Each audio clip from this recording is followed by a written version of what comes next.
guys! Welcome back to my channel again. This is Xianderlee, and for today's video, ituturo ko naman po kung paano palitan ang ating Facebook name ng ibang language. So, ano ang gagawin? Okay, let's start. Punta po tayo sa ating Facebook and then click po natin yung 3 lines. Tapos punta po tayo sa baba, hanapin po natin yung settings and privacy. After ng settings and privacy, click natin yung settings. Yan. And then, click po natin yung personal and account information. So, sa ibang cellphone, ang nakalagay lang po is personal information. So, sa akin, personal and account information. So, parehas lang po yan sila. Okay, click natin. And then, click po natin yung name dahil nga magpapalit tayo. Yan. So, ito po yung lalabas. But, before pa tayo magpatuloy, i-back po natin yan and then punta po tayo sa Google. Ayan, and then search natin dito language translation.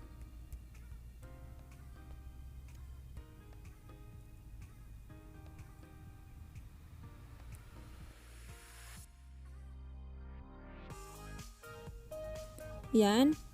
And then, makikita nyo po yung English. And then, dito sa right side nya, click po natin yan para mamili po tayo ng language. Kung anong gustong language na magiging pangalan natin. So, kunwari Arabic dahil nga andito ako sa Saudi. So, click ko yung Arabic and then lalabas po yung enter text. Yan, dito ang enter text. So, ilagay mo dyan ang pangalan mo and then dito lalabas yung translation ng pangalan nyo. So, click natin yung enter text and then itype natin ang ating pangalan.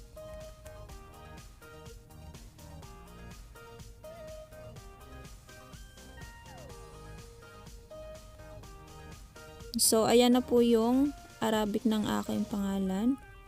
So, ang gawin natin is long press natin yan para i-copy paste natin. So, i-long press natin yung ating Arabic name.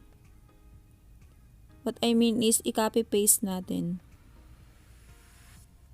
Ayan. So, kailangan make sure na na-highlight po siya ng buo para kompleto po yung pangalan natin. And then, click na po natin yung copy.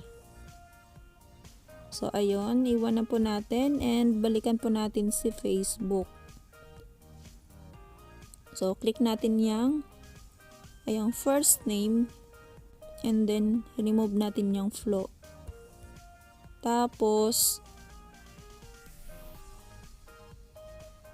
makikita nyo po dito, ayan, automatic na po lalabas yung kinopy-paste natin. So, pwede nyo pong pindutin yan. Kapag hindi nyo po siya ayan, hindi nyo po ma-long press dito. Ayan, kahit anong gawin nyo po, hindi po ma-long press para ma-paste sana natin yung ating Arabic name. So, lalabas po dito yung ating Arabic name. So, click lang po natin. Ayan, so automatic na po na lumabas yung ating first names. So, ayan, hindi po ako magpapalit dahil kung palitan ko ang aking pangalan ng Arabic language, hindi na po ako makikilala ng aking mga kaibigan, pamilya.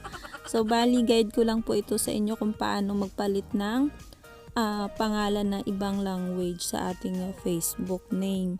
So, kung tapos na kayong mag-change ng inyong pangalan, and click na lang po natin yung review and change. And then, mapapalitan na po ang inyong pangalan ng ibang language. So, ayun lang. Thank you so much for watching. At kung bago ka pa lang sa akin channel, please like and subscribe and click the bell button para updated kayo sa mga bago kong upload na video. Thank you so much and see you on my next vlog.